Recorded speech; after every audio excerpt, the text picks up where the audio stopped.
धीरज धर सब कुछ लखे और पहचाने खेल। सुख दिया दुख रचत है ये माया अनमेल। मनुष्य संसार के अल्प सुख के लोभ में ना बहकर तथा आदत के सुखों को कुछ सीमा तक त्यागने से जो दुख होता है उसमें धैर्य ना खोकर ध्यान की प्रवृत्ति बढ़ाता हुआ जीवन सांसारिक जीवन के सब सत्य को देखे अर्थात पहचाने। ये भी पहचाने कि किस प्रकार ये बाहरी जगत के सुख मिथ्या हैं, सुख दिखलाकर केवल दुख को ही रचते हैं। ऐसे राग द्वेष आदि के बंधनों में बांध देते हैं। क्यों उनसे निकलने की इच्छा होते हुए भी मनुष्य ऐसा बंध जाता है कि उनसे निकल ही नहीं पाता। मनुष्य स्वयं ऐसा जाल फैला चुका होता है कि वो जाल ही अब पकड़कर बैठ जाता है। समझता भी है कि सब व्यर्थ का जाल है, परंतु जीवन इस प्रकार रचा जा चुका होता है कि उससे निकलने की इच्छा भी डराती है। यही सब माया है। ये केवल एक व्यक्ति के साथ ही नहीं है, प्रत्युत व्यापक जीवन रूप कुल अर्थात सब प्राणियों के साथ ही ये जुड़ रही है।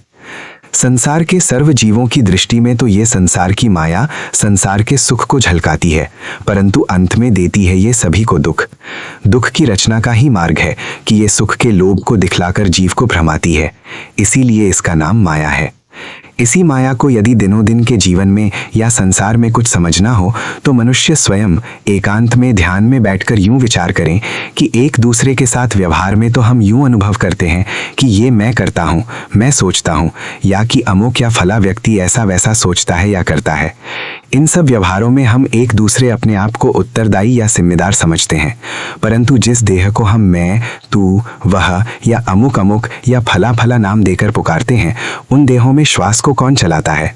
रक्त का संचार, खाने का पाचन, अस्थि, मांस, चर्म आदि की रचना इत्यादि ये सब कौन करता है? निद्रा में श्वास को लेकर कौन छोड़ता है? हमें तो निद्रा में कोई होश ही नहीं।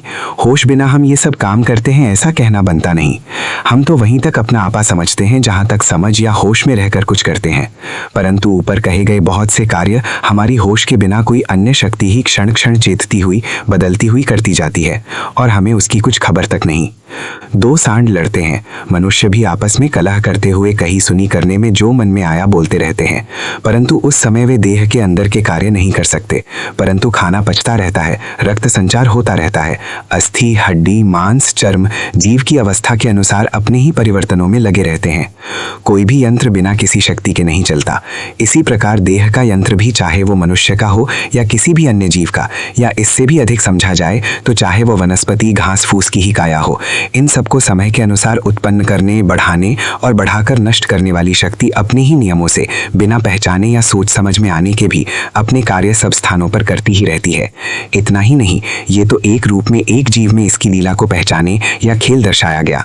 अब यदि संसार में या कुल रूप से व्यापक जीवन में इसकी लीला को पहचाने तो और भी विचित्र और आश्चर्यजनक प्रतीत होगी। जिस प्रकार गंदे शरीर में कुछ प्रीति के भाव प्रकट करके शरीर की गंदगी से भी घृणा नहीं होने देती, एक दूसरे के आमने सामने पड़ने पर क्या क्या प्रीति, द्वेष, संशय आदि के भावों को रचकर जीव को कैसे कैसे कर्मों में डाल देती है। चाहे मनुष्य जैसा भी ज्ञानवान जीव हो, उसे वो अपनी शक्ति से उल्टे मार्ग पर ही घसीट कर ले जाती है। इसे यदि निश्चय करना चाहे तो किसी रूप में भी वो निश्चय करने में नहीं आती।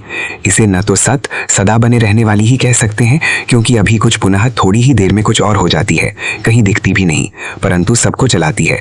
तो इसे असत भी नहीं कह सकते कि आकाश के फूल के समान इसका कहीं पता ही न लगे। और इसे सत और असत इन दोनों रूपों से होने वाली भी नहीं कहा जा सकता, क्योंकि एक ही वस्तु सत भी हो और उसके विरुद्ध असत भी, यह असंभव है। इस प्रकार ये शास्त्रों में अनिर्वचनीय शब्द से कही गई है, जो कि किसी प्रकार से भी कही न जा सके, जिसका कोई निर्दोष लक्षण या पहचान का चिन्ह भी समझ में ना पड़े और जिसके कुछ भी होने में कोई प्रमाण भी न दिया जा सके। यही अनिर्वचनीय शब्द का अर्थ है। यही भाव यहाँ वेदांत शास्त्र का अनमेल शब्द से व्यक्त किया गया है। इसका तात्पर्य ये है कि इस माया की अधिक खोज करके उद्योगी और विवेकी पुरुष को इससे मुक्ति पाने का ही यत्न करना चाहिए। ये सब विश्व की शक्ति है। यही अविद्या रूप से जीव में बंधनों की जननी है।